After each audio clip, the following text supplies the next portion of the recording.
Let's go! Finally, yes! The Habs win 3-2 in the shootout. First shootout we win in the season, by the way. Yes! Let's go! Big win against the Winnipeg Jets, and more than the win itself, it was the way they played. So they laid they had a really bad game against the Sens on Tuesday, and then we get to play back-to-back against the Jets, who have been struggling. Let's be honest, they're not the wagon that they were last season. So even though it's a win, it's not a win against one of the better teams in the league right now. But still, a win, and the way we played. That's the thing that I want to highlight today, is they came back from whatever effort it was they gave against the Sens. They showed that's not how we want to play. That's not us. This is how we play. And it was a lot better. There were still a few defensive meltdowns, like I mentioned in yesterday's video. We still had a few of those, namely, like Matheson and Dobson and some of those goals against. You don't want that to happen, right? Especially with your first pairing. But they were all honestly constantly out there against the Winnipeg first line, which is apparently the only line that produces for Winnipeg.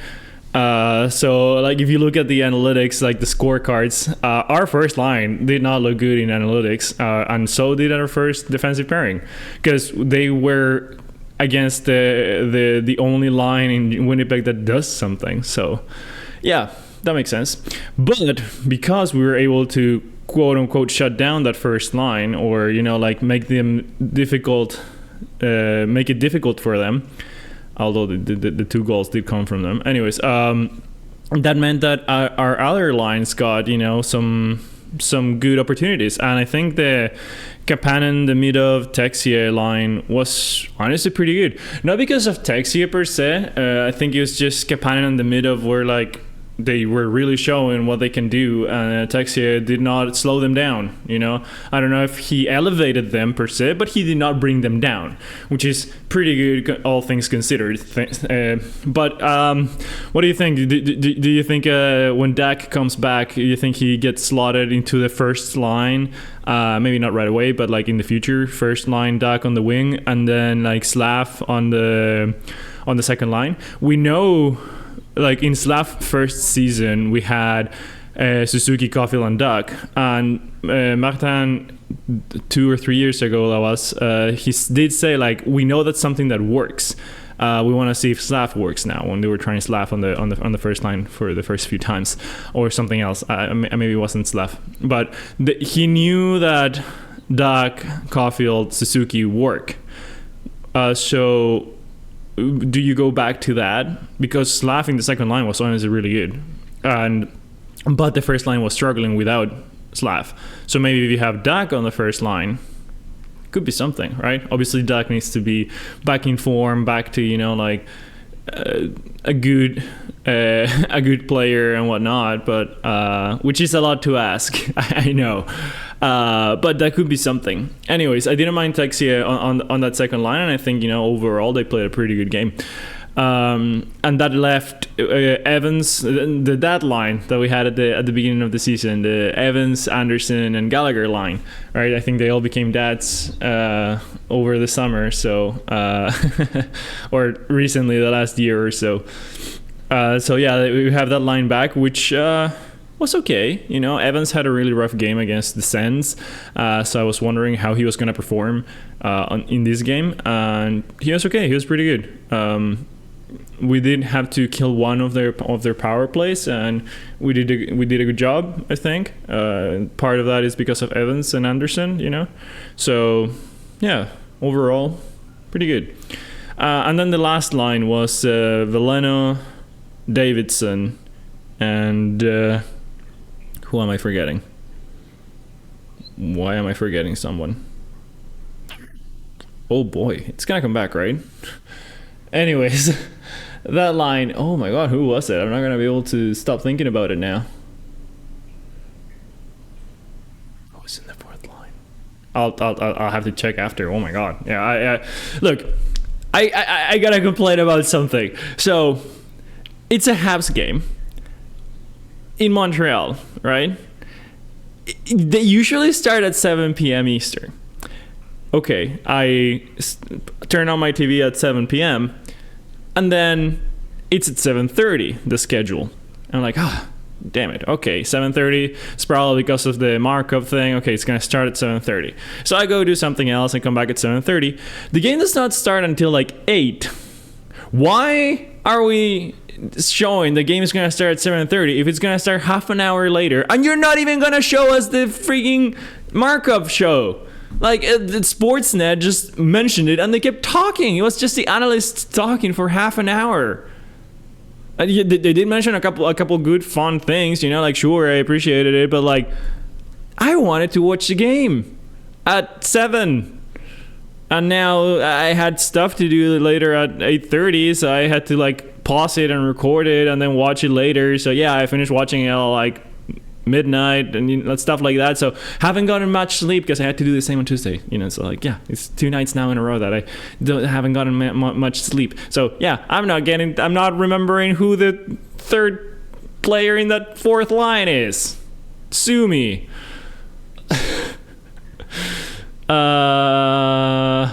Yeah, Veleno Davidson and Bolduc. Yes. That's gonna eat me alive. Bolduc. Yeah. So Veleno, Davidson, and Bolduc.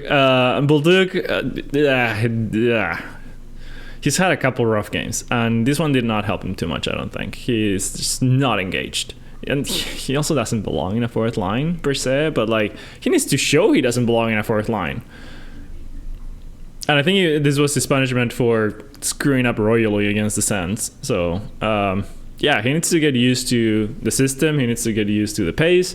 He needs to get used to, you know, the team. But like, if Davidson played a pretty good game. I liked it.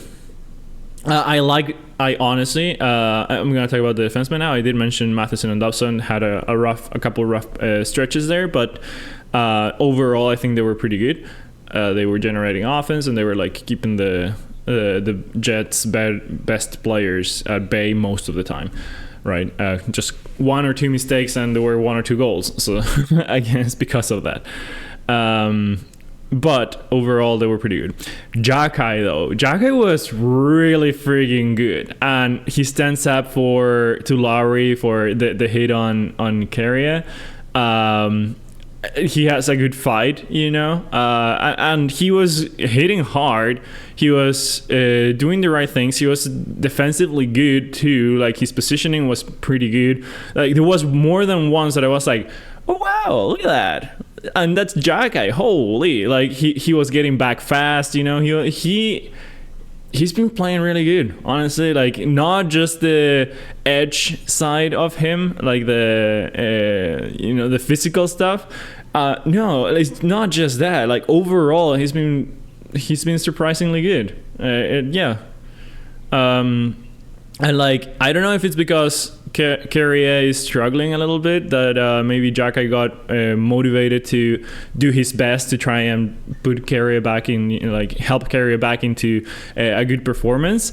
I don't know if that plays a part, but yeah, Jakai is like pulling his weight on that pairing, and so Carrier doesn't need to do so much, and obviously makes Carrier a little better. And I think Carrier had an okay game, a couple mistakes here and there, a couple giveaways, but also a couple good shots, couple good cycles in the offensive zone, and defensively good. He wasn't facing the opposition's best players, right?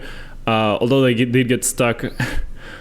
Was it they got stuck? I at some point we had our fourth line, and Carrier Jakai out there when the Jets had their first line, and I was panicking. Davis made a good save, which, by the way, Davis played great, I think. I think he you know, had a decent game. Didn't get tested that much, like there weren't that many high danger shots, but at least he didn't lay an egg. So, and at this point, that's all we can ask from our goalies. Yeah, so I'll take that. And Hudson Struble. Hudson Struble, at some point, I laughed out loud because they were both behind the Jets' goal. They were both behind. There were two players behind the Jets' goal, and it happened to be our two defensemen because they were both pinched up and they were both up there. And I was like, that's not okay. The puck starts going the other way, and we have two forwards defending, or three forwards defending, and the two defensemen are rushing back. And I'm like, yeah, if this was, like the Avs or Dallas, that like all their lines are pretty good, that's probably a goal against, because they're gonna capitalize on that. But like, yeah, we got away with that one. But you don't love to see your two defensemen being the ones up ahead and leaving your forwards to fully defend. So. I know Hudson has a little bit of a free ticket for that one, but if you're Struble, you need to be real careful. Especially if Hudson is already up there, you cannot do that. You need to stay back, or I don't know. Or if you're Hudson and Struble is up there, you also need to realize that. But yeah, it was scary to watch.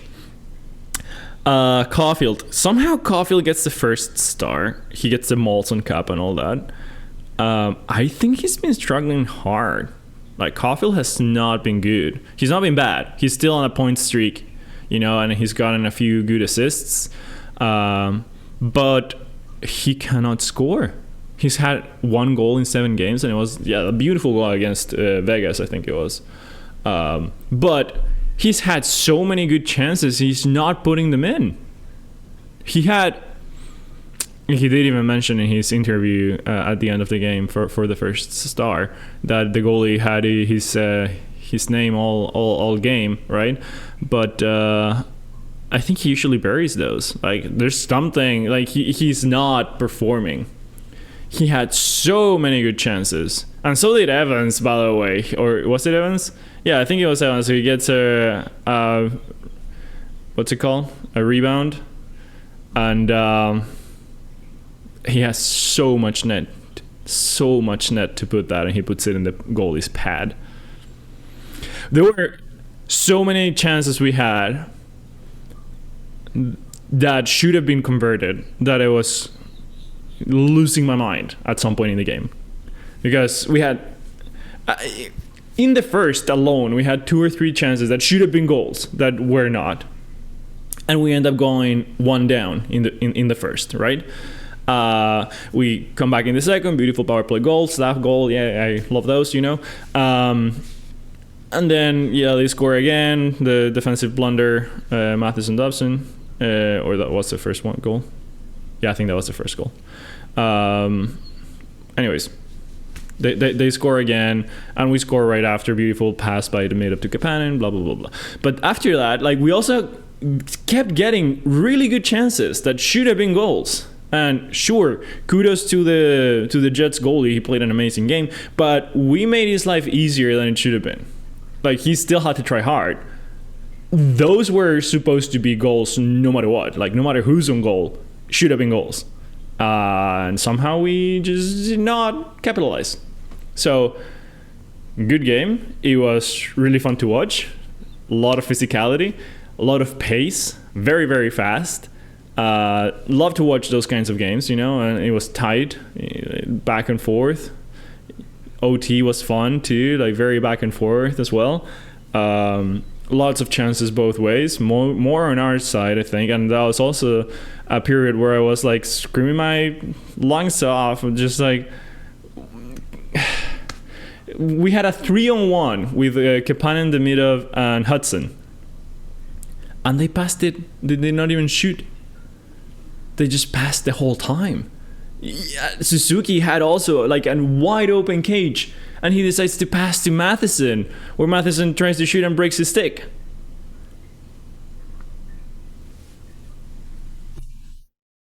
We need to shoot those. I don't know. I like, why are we not?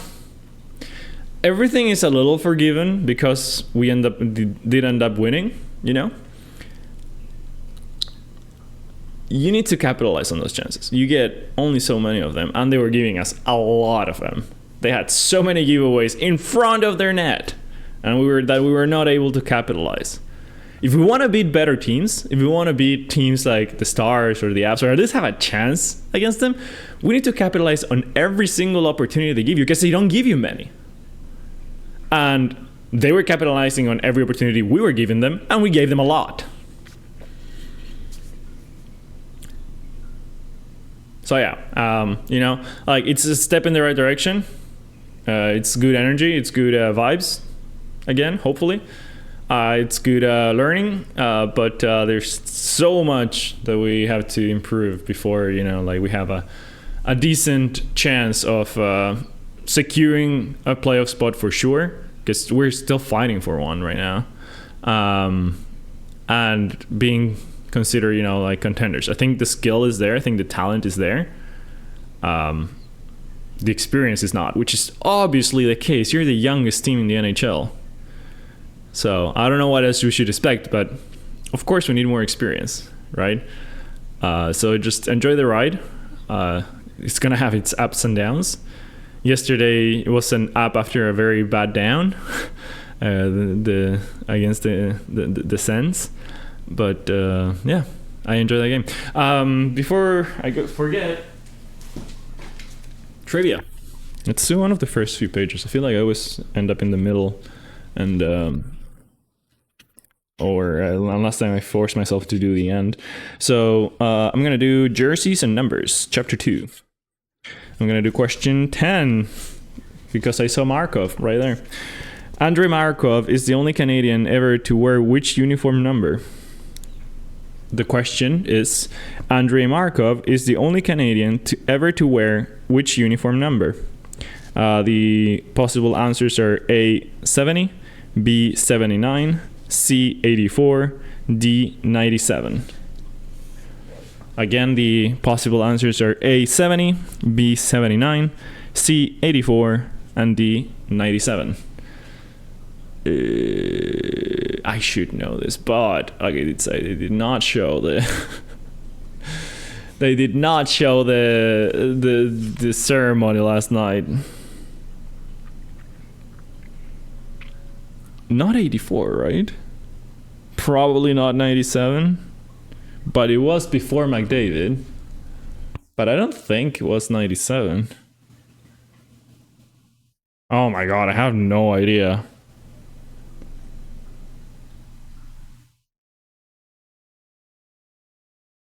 I actually don't know.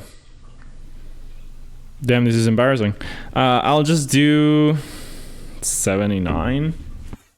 I can't remember any of the players wearing any of these numbers anyways. That's question number 10. Let's go! The answer is B, 79. I just guessed that, honestly. I should know it because it was yesterday, but like, yeah. Always fun to do. Always fun to learn something new. Hope you enjoyed. Hope you enjoy the game. Hope you enjoy the win. And I think we have the Toronto Maple Leafs on Saturday in Toronto. Should be fun. Hopefully they have more of their full roster now, so it should be like a more balanced game than the last one. But hopefully we have a similar result than the last time we played, because dunking on the Leafs, always fun. So I'll see you after that one. Go Habs go.